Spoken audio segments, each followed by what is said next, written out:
Welcome to నమస్తే తెలంగాణ. మనలో చాలా మందికి రోజు ఉదయాన్నే కాఫీ తాగనిదే రోజు ప్రారంభం కాదు.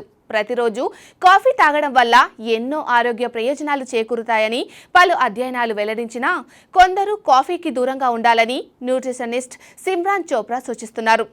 జీవక్రియల వేగం మందగించిన వారు, యాంగ్జైటీతో బాధపడేవారు, గర్భిణీలు కాఫీ తీసుకోకుండా ఉండటమే మేలని ఇన్స్టాగ్రామ్ పోస్టులో ఆమె పేర్కొన్నారు. కాఫీ తీసుకున్న తర్వాత జీవక్రియల వేగం మందకొడిగా ఉన్నవారు నిద్రలేమి సమస్యలు ఎదుర్కొంటారని చోప్రా రాసుకొచ్చారు.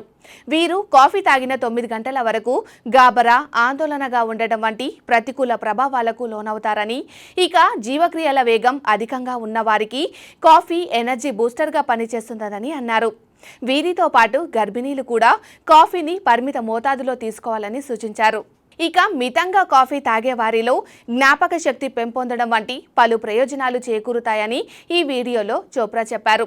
రోజుకు 1 లేదా 2 కప్పుల కాఫీ తాగడం దీర్ఘకాలంలో ఆరోగ్య ప్రయోజనాలు అందిస్తుంది.